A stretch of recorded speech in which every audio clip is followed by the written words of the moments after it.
Hi friends, എല്ലാവർക്കും online ക്ലാസ്സിലേക്ക് സ്വാഗതം. നമ്മൾ ഡിസ്കസ് ചെയ്യുന്നത് 6ാം ക്ലാസ്സിലെ ബേസിക് സയൻസിലെ ഇമ്പോർട്ടൻ്റ് ആയിട്ടുള്ള ചില ചോദ്യോത്തരങ്ങളാണ്. ഇതിനു മുമ്പ് 2 വീഡിയോ അപ്ലോഡ് ചെയ്തിട്ടുണ്ട്. കൂടാതെ ഇന്ന് നടന്ന മാത്സിൻ്റെ ആൻസർ കീയും അപ്ലോഡ് ചെയ്തിട്ടുണ്ട്. ഇതുവരെ നടന്ന എല്ലാ എക്സാമിൻ്റെ ആൻസർ കീ ഓൺലൈൻ ക്ലാസ് എന്ന ഈ ചാനലിൽ അപ്ലോഡ് ചെയ്തിട്ടുണ്ട്. കാണാത്തവർ അത് കാണാൻ ശ്രമിക്കുക. അപ്പോൾ നമുക്ക് ഇന്നത്തെ പ്രധാന ചോദ്യോത്തരങ്ങളൊക്കെ ഒന്ന് നോക്കാം. What is fertilization? What is the fertilized egg called? Okay, ആദ്യത്തെ ക്വസ്റ്റ്യൻ ഇതാണ്. What is fertilization? What is the fertilized egg called? Fertilize ആയിട്ടുള്ള എഗ്ഗിനെ വിളിക്കുന്ന പേരെന്താണ്? ഓക്കെ, ഇനി അടുത്തത്. What changes occur in a flower after fertilisation?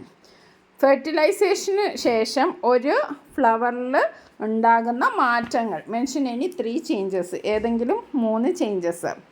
ഇനി അടുത്തത്. What is simple fruit? Give 2 example. Simple fruit എന്ന് പറഞ്ഞാൽ എന്താണ്? അതിന് 2 എക്സാമ്പിൾസ്. 3 ക്വസ്റ്റ്യൻസ് ആണ് ഉള്ളത്. ഓക്കെ, അപ്പോൾ എന്താണ് ഫെർട്ടിലൈസേഷൻ എന്ന് പറഞ്ഞാൽ?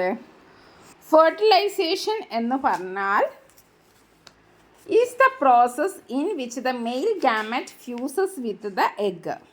Fertilization is the process in which the male gametes fuses with the egg. Male gametes എഗ്ഗുമായിട്ട് ഫ്യൂസ് ചെയ്യുന്ന ആ പ്രോസസ്സിനെയാണ് നമ്മൾ എന്ത് പറയുന്നത്?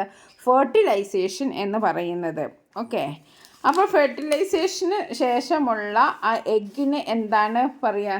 സിഗോട്ട് എന്നാണ് പറയുക. ZYGOTE. The fertilized egg is called zygote. Okay, ഇനി അടുത്ത ക്വസ്റ്റ്യൻ എന്തായിരുന്നു? എന്താണ് ഫെർട്ടിലൈസേഷൻ കഴിഞ്ഞിട്ട് ഒരു ഫ്ലവറിന് വരുന്ന ചേഞ്ചസ്? എന്തെങ്കിലും 3 ചേഞ്ചസ് എഴുതാനാണ്. ഒരുപാട് ചേഞ്ചസ് വരുന്നുണ്ട്. പെറ്റൽസിനും ആൻഡ്രോസിയത്തിനും ഓവറിക്കും പെഡിസലിനും സാപ്പൾസിനും ഒക്കെ ചേഞ്ച് വരുന്നുണ്ട്. അപ്പോൾ മെയിനായിട്ടുള്ള ചേഞ്ചസ് നോക്കാം.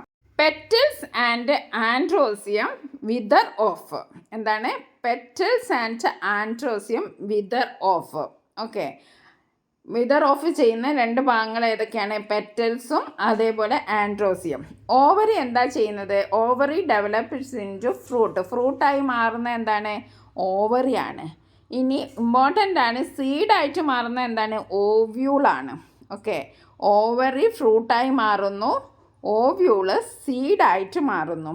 പിന്നെ പെഡിസൽ എന്തായിട്ടാണ് മാറുന്നത്? പെഡിസൽ ഫ്രൂട്ട് സ്റ്റാക്കായിട്ട് മാറുന്നുണ്ട്. ഓക്കെ, അപ്പോൾ ഇത്രയാണ് ഫെർട്ടിലൈസേഷന് വരുന്ന മെയിൻ ചേഞ്ചസ്. എന്തൊക്കെയാണ്? പെറ്റൽസും androecium wither off, ovary develops into fruit, ovule becomes the seed. What is a simple fruit? ഇതായിരുന്നു 3ാമത്തെ ചോദ്യം. A simple fruit is a fruit formed from a single flower having 1 ഓവറി. ഒരു ovary മാത്രമുള്ള ഒരു single ഫ്ലവറിന് വരുന്ന ഫ്രൂട്ട്സിനെയാണ് simple fruit എന്ന് പറയുന്നത്. ഓക്കെ, അതിന് സിമ്പിൾ ഫ്രൂട്ടിന് എക്സാമ്പിളാണ് എന്ത്?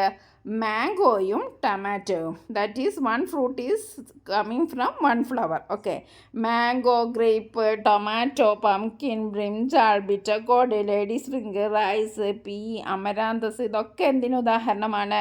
സിമ്പിൾ ഫ്രൂട്ടിന് ഉദാഹരണമാണ്. അപ്പോൾ mango, grape, tomato, pumpkin, brinjal ഇതൊക്കെ ഓർമ്മിച്ച് വെക്കുക. ഇനി വേറെയും ഫ്രൂട്ടുണ്ട്, അഗ്രഗേറ്റ് ഫ്രൂട്ട് ഉണ്ട്. അതെന്ന് പറഞ്ഞിട്ടുണ്ടെങ്കിൽ വിത്ത് മൾട്ടിപ്പിൾ ഓവറീസ്. ഇത് സിംഗിൾ ഓവറിയാണ്, അതും ഒരു സിംഗിൾ ഫ്ലവറിന് തന്നെയാണ് വരുന്നത്, പക്ഷേ വിത്ത് മൾട്ടിപ്പിൾ ഓവറീസ്. അതിനെയാണ് അഗ്രഗേറ്റ് ഫ്രൂട്ട് എന്ന് പറയുന്നത്. അതിന് എക്സാമ്പിൾ നമ്മൾ പഠിച്ചത് എന്താണ്? കസ്റ്റാർഡ് ആപ്പിളാണ്. ഇനി അടുത്തൊരു ക്വസ്റ്റ്യനാണ്, സെല്ലുമായി ബന്ധപ്പെട്ടിട്ടുള്ള ഒരു ക്വസ്റ്റ്യനാണ്. 4 ക്വസ്റ്റ്യൻസ് ഉണ്ട്. Who discovered cell? സെല്ല് കണ്ടുപിടിച്ചത് ആരാണ്? ഓർമ്മ ഉണ്ടായിരിക്കെങ്കിലും. Who discovered the cell?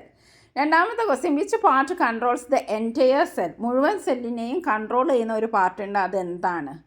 Next question. Which part gives shape to the cell? സെല്ലിന് ഷേപ്പ് തരുന്ന പാർട്ടിൻ്റെ പേരെന്താണ്? ഇനി അടുത്ത. Which cell organelle is known as power house of the cell? Power house എന്ന് പറയുന്ന ഒരു ഭാഗമുണ്ട്. ഇമ്പോർട്ടൻ്റ് ആണ്, സെല്ലിൻ്റെ ആ ഒരു ഭാഗത്തിന് പറയുന്ന പേരാണ്. ഈ 4 ചോദ്യത്തിൻ്റെ ഉത്തരം നിങ്ങൾക്ക് അറിയുമോ? ഓക്കെ, അറിയില്ലെങ്കിൽ നമുക്ക് ആദ്യത്തെ ക്വസ്റ്റ്യൻ എന്തായിരുന്നു? സെല്ല് കണ്ടുപിടിച്ച ആരാണ്? Robert Hooke. The cell was discovered by Robert Hooke. ഇനി അടുത്ത ക്വസ്റ്റ്യൻ എന്തായിരുന്നു? എൻ്റെ സെല്ലിനെ കൺട്രോൾ ചെയ്യുന്ന ഏത് ഭാഗമാണ്? Nucleus. Nucleus is the centre of the cell. Nucleus ആണ് ഒരു സെല്ലിൻ്റെ സെൻറ്റർ, മറന്നു പോകരുത്. ഇനി 3ാമത്തെ ക്വസ്റ്റ്യൻ എന്തായിരുന്നു? എന്താണ് ഷേപ്പ് കൊടുക്കുന്ന സെല്ലിന് ഷേപ്പ് കൊടുക്കുന്ന പാർട്ട് ഓഫ് ദ സെൽ ഏതാണ് സെൽ മെംബ്രെയിൻ ആണ്. The cell membrane gives shape to the cell. അപ്പം പ്ലാന്റ് സെല്ലിനാണെന്ന് വെച്ചാൽ അത് സെൽ വോളാണ്. ഇനി അടുത്തത് ക്വസ്റ്റ്യൻ എന്തായിരുന്നു? Power house of a cell എന്ന് പറഞ്ഞാൽ എന്തായിരുന്നു? That is mitochondria. The mitochondria is known as the power house of the cell. ഇതൊക്കെ ഓരോ ചാപ്റ്ററിലും വെരി വെരി ഇമ്പോർട്ടൻറ്റ് ക്വസ്റ്റ്യൻസ് ആണ്.